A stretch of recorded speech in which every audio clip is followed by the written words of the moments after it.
Seigneur, ta parole est grande, elle demeure à jamais. Ta parole est infaillible, rien ne peut la supprimer. Bienvenue à vous, chers spectateurs. Nous sommes heureux de vous retrouver dans un nouvel épisode de notre émission d'études quotidiennes Toute la Bible. Dans notre étude du livre des psaumes, nous sommes arrivés à l'avant-dernier épisode. Nous en sommes au psaume 146, psaume 147 et psaume 148. Permettez-moi tout d'abord d'accueillir notre invité, le serviteur du Seigneur qui est avec nous au studio, le frère Youssef Riyad. Bienvenue, frère Youssef. Frère Riyad. Bienvenue aussi à nos invités, honorés de vous recevoir. Frère Youssef, le psaume 146, quel titre lui donneriez-vous? Avant de donner le titre, je dirais que nous sommes entrés dans une nouvelle série magnifique. Cette série qui est celle des Alléluia. Il y a 5 psaumes situés à la fin du livre des psaumes qui commencent et qui se terminent chacun par le mot Alléluia. Alléluia. Et ce psaume, notre beau psaume, le psaume 146, si je veux lui donner un titre, je lui donnerai le titre mentionné dans le verset 5, « Placer sa confiance dans le Dieu de Jacob ».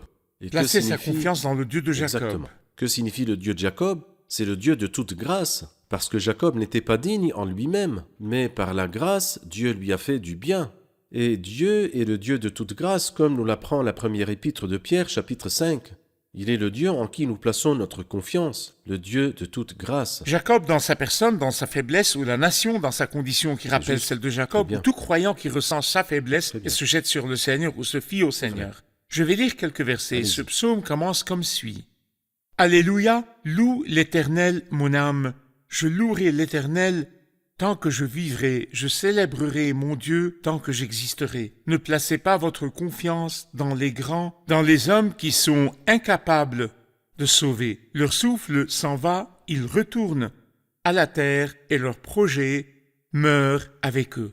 Frère Youssef, votre commentaire préliminaire sur la louange dans les versets 1 et 2. Loue l'Éternel, mon âme. Le psaume 103 dit « Bénis l'Éternel, mon âme, et n'oublie aucun de ses bienfaits. » Nous le bénissons pour ses bontés. Ici, nous le louons. Pourquoi? À propos, je dirais que le mot « louer » dans ces 5 psaumes, les 5 derniers psaumes, est répété beaucoup de fois. Il est répété 38 fois dans tous ces 5 psaumes, qui sont des petits psaumes. Le mot « louer » est répété, « louer, louer ». Ici, dans ce verset, « Je loue, Alléluia », et Alléluia veut dire « louer l'Éternel ». « Loue l'Éternel, mon âme, je louerai l'Éternel tant que je vivrai, je célébrerai mon Dieu tant que j'existerai, je le louerai pour ce qu'il est en lui-même et aussi pour ce qu'il est pour moi. » C'est-à-dire en lui-même, il est digne de louange, de célébration et de gloire parce qu'il est grand. Et dans ses rapports avec moi, il est digne de louange et de célébration parce qu'il est gracieux. Alors ce Dieu qui est grand et gracieux est vraiment digne d'être loué par son peuple et ses fidèles. Au verset 3, il dit « Ne placez pas votre confiance dans les grands, dans les hommes qui sont incapables de sauver. » Pourquoi ne devrions-nous pas placer notre confiance dans les grands? Alors il dit au verset 4, « Leur souffle s'en va, ils retournent à la terre et leur projet meurt avec eux. » C'est-à-dire qu'il a des plans, il a des projets, mais il ne peut pas garantir sa vie, même pas un seul jour de sa vie. Comment donc pourrais-je me fier à un homme?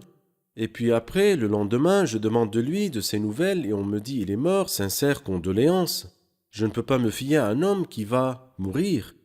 Je crois que nous avons déjà étudié le psaume 118, et nous avons dit qu'il y avait un verset central dans la Bible sainte, qui est précisément le verset 8, du psaume 118, qui dit « Mieux vaut chercher un refuge en l'Éternel que de mettre votre confiance en l'homme ». Nous avons dit, en commentant ce psaume-là, que c'est le verset du milieu. Entre les versets qui le précèdent et les versets qui le suivent, il se trouve au milieu de la Bible. Ne vous fiez pas à l'homme, mieux vaut chercher un refuge en l'Éternel que de mettre votre confiance dans l'homme, car Dieu est éternel, alors que l'homme est éphémère. Et là, il s'agit de l'homme en général, pas seulement des justes ou des méchants. Exactement. Nous nous rappelons que Joseph a dit à ses frères « Je pourvoirai à vos Tout à besoins fait. et à ceux de vos enfants ». Mais le livre se termine par « C'est vrai. Joseph mourut ». Mais Jésus-Christ est le même hier, aujourd'hui et pour l'éternité. Le verset 4 du psaume 144 nous dit « L'homme est pareil à un souffle. » Souffle. C'est vrai. Verset 5. « Heureux celui qui a pour secours le Dieu de Jacob, puisqu'il ne faut pas se fier aux grands ou aux hommes. Nous devons nous fier à Dieu, mais en tant vrai. que Dieu de Jacob. Parlez-nous du Dieu de Jacob. Le Dieu de grâce. C'est le Dieu qui soutient les faibles et soutient les indignes. Si la Bible disait que Dieu était uniquement le Dieu d'Abraham, alors moi je pense personnellement que je n'aurais pas osé m'associer à Abraham. Non, je ne suis pas comme Abraham, le grand homme de foi, notre père dans la foi. Cet homme qui est parti sans savoir où il allait, et quand Dieu lui a dit « Offre ton fils », il s'est levé de bon matin pour offrir son fils. Je pense que je n'aurais pas osé m'associer à cette grande stature, Abraham. Cependant, lorsqu'il dit « le Dieu de Jacob », je crois que je me reconnais énormément en Jacob. Dans son manque, il n'est pas intègre, comme moi, comme beaucoup de fois. Mais heureux celui qui a pour secours, non pas Jacob, mais le Dieu de Jacob, qui met son espoir en l'Éternel, son Dieu. Cet homme est vraiment béni. Parfait. L'Éternel ouvre les yeux des aveugles. L'Éternel redresse ceux qui sont courbés. L'Éternel aime les justes. L'Éternel protège les étrangers. Nous disons et soulignons souvent que le Christ sur terre était Dieu apparu comme un homme. Et ici, l'Éternel Jéhovah ouvre les yeux des aveugles. L'Éternel Jéhovah redresse ceux qui sont courbés. Le Seigneur Jéhovah rassasie les affamés. Comment cela s'est-il accompli dans le Christ afin de prouver que le Christ était Dieu apparu comme un homme? Eh bien, en effet, comme vous l'avez souligné, il ouvre les yeux des aveugles, c'est le travail de Dieu. Et en plus, il n'y a même pas eu un prophète, ni avant le Christ, ni après le Christ, qui ait jamais ouvert les yeux de quelqu'un. Car celui qui ouvre les yeux de qui que ce soit, c'est l'Éternel, d'après ce verset. Lorsque le Christ était sur la terre, il a ouvert les yeux de 7 personnes mentionnées, dans les détails de leur histoire, et bien sûr, en plus, des personnes que le Seigneur a guéries, sans mentionner les détails de son œuvre. Le Seigneur a-t-il ouvert les yeux des aveugles? Oui, le Christ a ouvert les yeux des aveugles. Redresse-t-il ceux qui sont courbés? Il y avait une femme qui était courbée pendant 18 ans. Pendant 18 ans, mon Dieu! C'est extrêmement long. Il posa les mains sur elle, immédiatement elle se redressa et se mit à célébrer la gloire de Dieu. Et alors le méchant et hypocrite chef de la synagogue a dit « Il y a 6 jours pour travailler. Venez donc vous guérir ces jours-là et non pas le jour du sabbat. » C'est ce que fait la religion, elle aveugle les hommes, elle aveugle l'intelligence des hommes. Le Seigneur lui a dit « Hypocrite !» Et il dit « Lequel de vous, si son bœuf ou sa brebis tombe dans un puits, le laisse là jusqu'à la fin du jour de sabbat et n'en retire pas? L'homme n'est-il pas plus important que la brebis tombée dans le puits ?»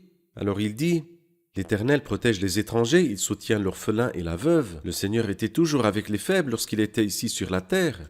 Alors donc il a en effet montré qu'il était Dieu, apparu comme un homme. » C'est donc en Christ que s'accomplit ce qui est écrit au sujet de Dieu, l'Éternel Jéhovah, et le Christ était Dieu apparu comme un homme. Je vous ai fait voir beaucoup de belles œuvres qui viennent de mon Père, à cause de laquelle me lapidez-vous. Je vous ai fait voir beaucoup d'œuvres qui prouvent que je suis vraiment Dieu. Pourquoi donc voulez-vous me tuer? Ses attributs confirment qu'il est Dieu et ses œuvres confirment que le Christ est Dieu apparu comme un homme. Nous allons faire une pause puis reprendre notre étude. Chers spectateurs, je vous retrouve après la pause, ne quittez pas. Le livre des psaumes, qui commence par les béatitudes, se termine par les Alléluia. Le trait de la vie du chrétien dans sa relation vive avec Dieu est le bonheur, le chant et la louange. La louange du croyant a commencé lorsqu'il a rencontré le Sauveur et sa louange continue tout au long du chemin jusqu'à ce qu'il atteigne la maison du Père. Là, les Alléluia commencent et ne s'arrêtent pas. Les circonstances difficiles de la vie peuvent entraver la louange du croyant sur terre, mais bientôt le Seigneur va venir et la louange éternelle commencera.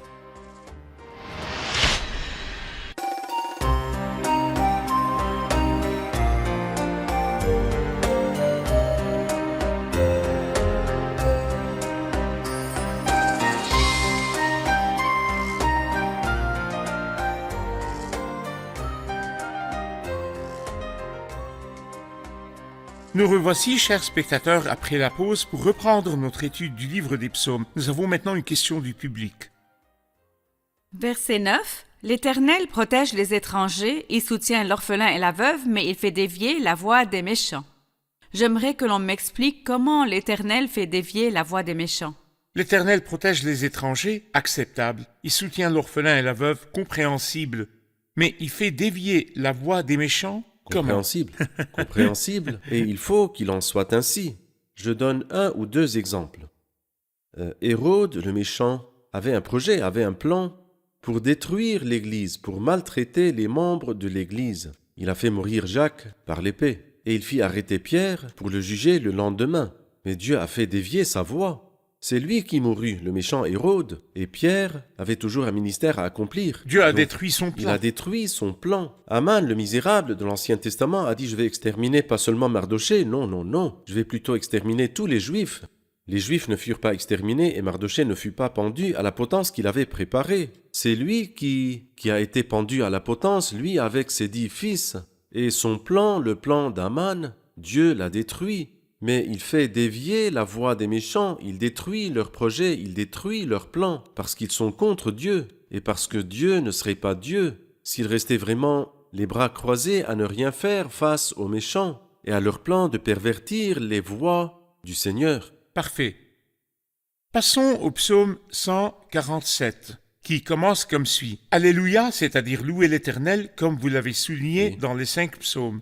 Oui, il est bon de célébrer notre Dieu. Oui, il est agréable, il est convenable de le louer.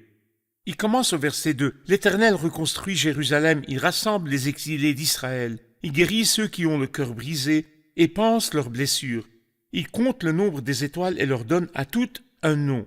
Notre Seigneur est grand, puissant par sa force. Son intelligence est sans limite. L'Éternel soutient les malheureux, mais il abaisse les méchants jusqu'à terre. Vos commentaires sur le verset 2. Quand et comment l'Éternel reconstruira-t-il Jérusalem? L'Éternel reconstruit Jérusalem. Jérusalem est l'une des villes qui a connu le plus de destruction. Elle a connu des guerres et de l'effusion de sang. Et c'est pourquoi le Seigneur a pleuré sur elle, parce qu'il savait ce qui allait lui arriver. Et il a dit « Jérusalem sera piétinée par des non-juifs jusqu'à ce que la période accordée aux nations prenne fin. » Elle a été détruite à plusieurs reprises dans le passé, et elle sera détruite à nouveau à l'avenir, et cela arrivera par les mains du roi du Nord, pendant la période de la grande tribulation. Mais dès que le Christ aura reçu le règne, il reconstruira cette ville-là, et c'est parce qu'elle sera la ville du grand roi et la capitale du royaume dans le monde à venir. Il reconstruit Jérusalem, il rassemble les exilés d'Israël, quand tout ce peuple sera ramené sous la bannière du Christ comme le Messie, le roi. Il dit dans le cadre de ce discours, il guérit ceux qui ont le cœur brisé et pansent leurs blessures. Nous savons que lorsque le Christ régnera, il guérira les blessures de cette nation et que la nation se réjouira sous le règne du Christ. Mais j'aimerais prendre cet attribut du Christ en général. Comment guérit-il les cœurs brisés et pense-t-il les blessures spirituellement? C'est vrai. Frère Hayat, certains ont lié le verset 3 au verset 4. Il dit « Il guérit ceux qui ont le cœur brisé et pansent leurs blessures. » Et ensuite, il compte le nombre des étoiles et leur donne à toutes un nom. Et il dit que les étoiles sont trop nombreuses et que le fait de les compter et leur donner un nom est une chose impossible, vraiment impossible. Il dit que tout comme les étoiles sont hautes, ainsi le chagrin des cœurs est profond. Et Dieu peut faire la première et il peut aussi faire la seconde. C'est-à-dire en ce qui concerne les étoiles, il compte le nombre des étoiles et leur donne à toutes un nom. Mais en ce qui concerne les cœurs, il pense, il guérit ceux qui ont le cœur brisé. Moi, j'ai 1 ou 2 histoires dans Luc chapitre 7. Au début de Luc 7 et à la fin de Luc 7. Au début de Luc 7, une femme qui est veuve, dont le jeune fils unique était décédé. Alors dites-moi, qui dans le monde pourrait être plus triste et avoir le cœur plus brisé que cette veuve dont le jeune fils unique est mort? Et personne n'avait parlé d'elle au Seigneur, parce qu'il savait, parce qu'il est venu pour ces gens-là. Il toucha le cercueil, ceux qui le portaient s'arrêtèrent. Il dit au jeune homme, je te le dis, lève-toi. Le mort se leva, et à ce moment-là, Jésus le rendit à sa mère. Il a guéri une femme dont le cœur était brisé. Dans le même chapitre, à la fin du chapitre, il y en a une autre qui était brisée à cause de ses péchés. Ce n'est pas son fils qui était perdu, mais c'est elle qui était perdue. Elle était connue dans la ville à cause de ses péchés. Et quand le Christ est entré dans la maison du pharisien, elle l'a suivi. Et le Seigneur lui a prononcé 3 paroles de guérison. Il lui a dit « Tes péchés sont pardonnés, et puis ta foi t'a sauvé, et pars dans la paix. » Et elle est sortie de sa présence. La première femme veuve et la deuxième femme aussi, toutes les deux avaient le cœur brisé et le Seigneur a guéri leur cœur brisé. Avec le même pouvoir, la même capacité, les mêmes sentiments et les mêmes émotions, le Christ peut panser les blessures et guérir ceux qui ont le cœur brisé n'importe où. Il y a tant de choses qui brisent le cœur des gens aujourd'hui. Mais Jésus a la capacité de le faire. Il guérit ceux qui ont le cœur brisé. Eh bien, peut-être que quelqu'un au cœur brisé nous entend, une femme au cœur brisé, pour une raison ou une autre. Le Seigneur peut-il guérir ou non? Il le peut. Gloire à lui, gloire à lui. Le verset 11 répond aux questions que beaucoup se posent, frère Youssef. Beaucoup veulent plaire à Dieu et se souhaitent mutuellement que Dieu prenne plaisir en eux. Et ils veulent qu'on dise d'eux plus tard que Dieu a pris plaisir en eux. Oui. Comment Dieu peut-il prendre plaisir en l'homme? Il prend plaisir en ceux qui le craignent. C'est-à-dire la piété n'est pas l'apparence de la piété. Parce qu'il y a des gens qui ont l'apparence de la piété. Qu'est-ce que l'apparence de la piété? Tout d'abord de froncer les sourcils. Quand on fronce les sourcils, on commence à marcher sur le chemin de l'apparence de la piété. Oui, mais cette apparence n'a absolument aucune valeur aux yeux de Dieu. Il ne la voit même pas. Mais la piété est celle qui est dans le cœur, la crainte de Dieu. Je prends Dieu en compte. Il me voit partout où je suis. Je ne peux pas me cacher et je ne veux pas me cacher de lui. Je veux que toute ma vie soit dans la lumière. Si vous êtes le genre de personne qui craint le Seigneur, l'Éternel prend plaisir en ceux qui le craignent, en ceux qui s'attendent à sa bonté. Et je pense que Joseph était l'un des hommes qui craignaient le Seigneur. Joseph l'a dit à ses frères, il leur a dit « Je crains le Seigneur ». Alors cet homme-là qui craint Dieu, le Seigneur l'a-t-il favorisé ou non? Lorsque nous le trouvons le matin en prison et le soir sur le trône d'Égypte, le plus grand royaume de son temps. Mais comment? Comment a-t-il pu faire ce bond-là? En réalité parce qu'il était agréable à Dieu par son comportement. Il y a des gens qui ont prétendu être passés de la prison jusqu'au trône, mais ils n'ont pas tenu longtemps parce qu'ils n'étaient pas agréables à Dieu. Mais Joseph, le pieux, qui craint le Seigneur, s'est assis pendant 80 ans sur le trône, justement parce qu'il craignait Dieu. Il y a une grande différence entre l'apparence de la piété et la vraie piété. L'Éternel prend plaisir en ceux qui le craignent, en ceux qui s'attendent à sa bonté. Verset 12, Jérusalem célèbre l'Éternel.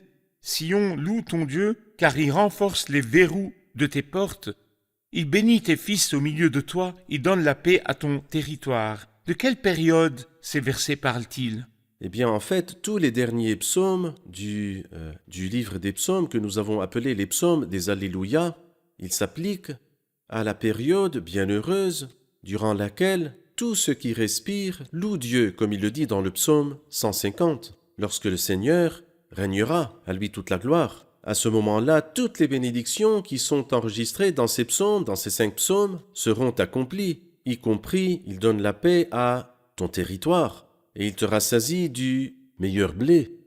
Jérusalem signifie la ville de la paix. Elle n'a pas connu la paix, mais elle connaîtra la paix lorsqu'elle acceptera le prince de la paix sur l'épaule duquel reposera la souveraineté. Quant au verset 13, car il renforce les verrous de tes portes, nous savons que lorsque la ville a été brûlée, la muraille détruite et les portes brûlées, Néhémie est revenu pour reconstruire la muraille et les portes. Oui, Mais les portes, plus tard, à cause de la méchanceté de ce peuple, ont été brûlés. ont été détruites. Mais quand le Christ reconstruira cette ville, C'est fini, elle ne retournera plus Juste. au mal. c'est vrai.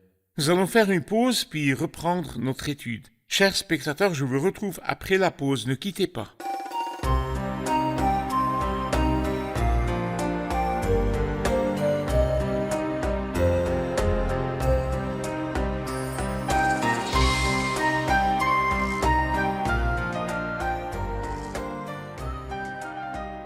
Nous revoici, chers spectateurs, pour reprendre notre étude du livre des psaumes, maintenant avec le psaume 148. Frère Youssef, de quoi parle le psaume 148? Eh bien, ce psaume-là, j'aime beaucoup l'appeler la symphonie cosmique. Cosmique. La symphonie cosmique. L'univers entier chante les louanges de Dieu. Et vous remarquerez que ce psaume est divisé en 2 parties. Des versets 1 à 5, une partie, ou plutôt 1 à 6, une partie, et du verset 7 jusqu'au verset 14, la deuxième partie. Alors la première partie parle du ciel, et la deuxième partie parle de la terre. Mais nous remarquons qu'il commence par le ciel, par en haut, le 3e ciel, pour ainsi dire, ensuite le 2e ciel, et puis le 1er ciel. Quand il parle de la terre, il commence de bas en haut. Et c'est comme si de haut en bas et de bas en haut, afin que lorsqu'ils se rencontrent dans l'homme, qui est le couronnement des créations de Dieu. Lorsque Dieu a créé l'homme, il l'a créé le 6e jour, après avoir créé les cieux et la terre, après avoir vu que tout était bon, et après avoir créé la dernière chose qui est l'homme. Il a dit ces paroles, faisons l'homme à notre image, à notre ressemblance. C'est-à-dire Dieu apprécie énormément l'homme. Mais malheureusement, l'homme n'a pas du tout apprécié le Fils de Dieu quand il est venu sur la terre. Et malgré cela, Dieu continue à aimer l'homme et lui donne une nouvelle chance qui pourrait être la dernière. Parfait. Prenons une question du public sur ce psaume.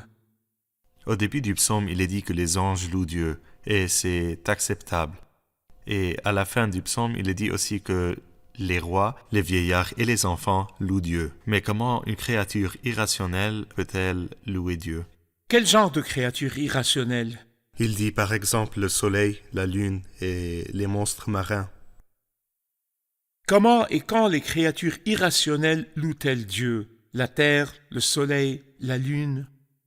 Nous avons un psaume qui dit « Le ciel raconte la gloire de Dieu et l'étendue révèle l'œuvre de ses mains. » Et puis ensuite, il dit « Ce n'est pas un langage, ce ne sont pas des paroles. On n'entend pas leur son. » C'est-à-dire, ils n'ont pas dit cela d'une voix qui est audible, mais ils ont raconté la gloire de Dieu. Dans un autre psaume, il dit ces paroles « Tu remplis d'allégresse le levant et le couchant ». C'est certainement une métaphore et n'oublions pas que le livre des psaumes est de la poésie. Et lorsqu'il parle en langage poétique, il utilise la métaphore. Donc lorsque la création sera réconciliée, elle sera libérée de l'esclavage de la corruption pour prendre part à la glorieuse liberté des enfants de Dieu. Et à ce moment-là, tous vont glorifier Dieu. Ils vont glorifier et louer Dieu. Ce sont des paroles métaphoriques. Quand toutes les choses fonctionnent selon le plan de Dieu, comme Dieu a voulu qu'elles fonctionnent, eh bien à ce moment-là, le ciel racontera la louange et la gloire de Dieu, la lune, le soleil et les étoiles, et tous vont louer le Seigneur.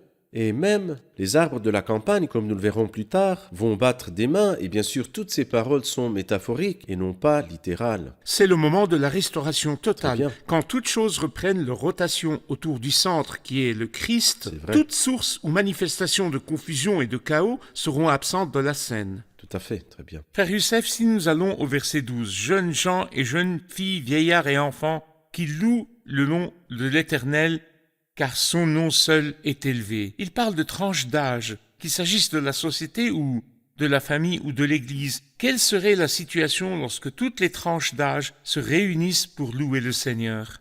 Eh bien, je pense que ce verset nous rappelle ce que Moïse a dit un jour au Pharaon.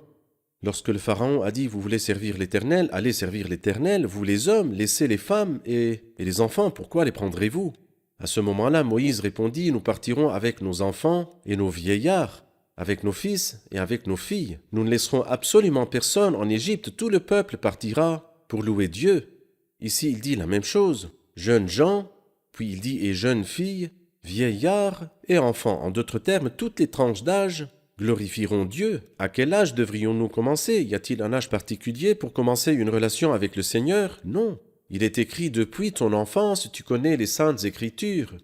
Anne, la femme pieuse, a sevré son fils Samuel. La Bible nous dit à la fin du premier chapitre de 1 Samuel qu'il s'est prosterné devant Dieu. Alors, quand devrions-nous commencer à honorer et à glorifier Dieu?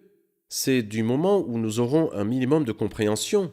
Et les parents pieux qui craignent Dieu doivent enseigner à leurs enfants la crainte de Dieu depuis leur plus jeune âge. Il y a en effet un sujet qui me préoccupe ces jours-ci. Dans ce contexte, la présence de la famille en présence de Dieu.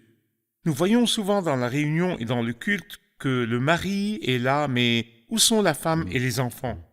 Il dit les enfants sont à la maison, ils regardent la télévision, jouent à la PlayStation, je ne sais pas ce qu'ils font. Et que faites-vous seul dans la réunion? Si les enfants sont absents de l'atmosphère de la réunion et ils n'apprécieront pas l'atmosphère des réunions plus tard, ils s'impliqueront dans la vie et s'éloigneront de Dieu. Mais Josué a dit, quant à ma famille et moi, Nous servirons l'Éternel. l'Église, qui est le grand projet de Dieu, est composée de familles, les petits projets. C'est vrai. Si la famille échoue, cela affecte l'intégrité de C'est l'Église. juste. Que Dieu nous aide pour que les jeunes gens, les jeunes filles, les jeunes hommes, les enfants, les vieillards, que toutes ces tranches d'âge soient présentes dans les réunions d'Église et dans le culte du Seigneur. Nous sommes arrivés à la fin de l'épisode. C'est un plaisir d'étudier avec vous et j'attends avec impatience le prochain et dernier épisode du livre des psaumes. Amen. Que Dieu vous bénisse. Revoyons l'épisode avec les invités. Qu'avez-vous appris de l'épisode d'aujourd'hui? J'aime la répétition du mot le Dieu de Jacob.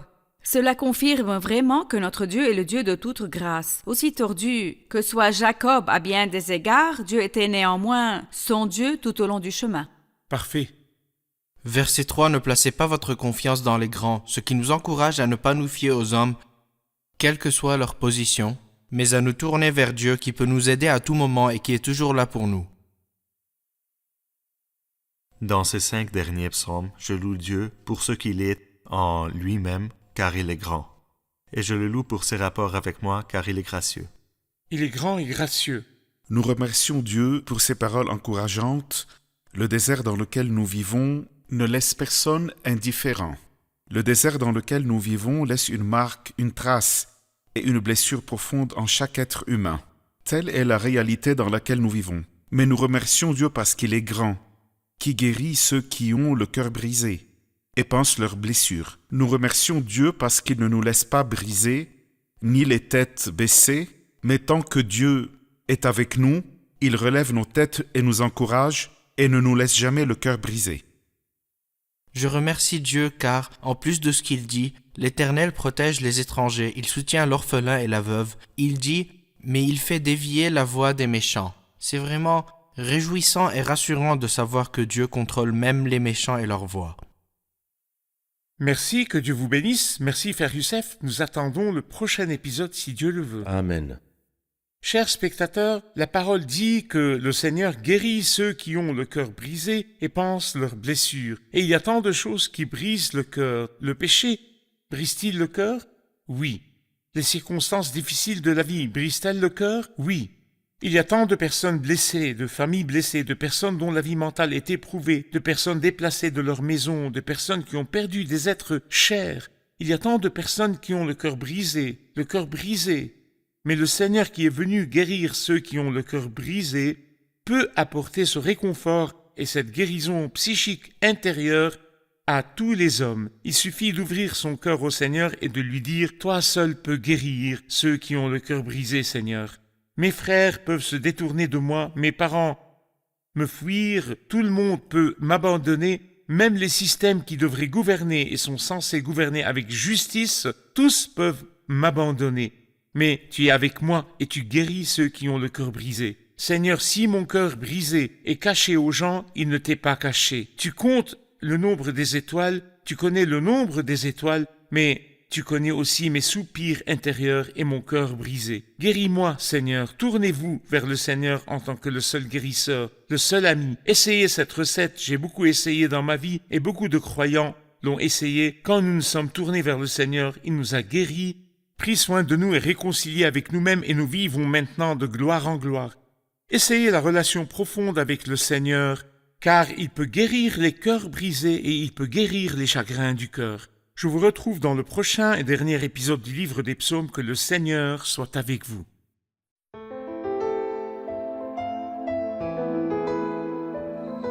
Seigneur, ta parole est grande, elle demeure à jamais.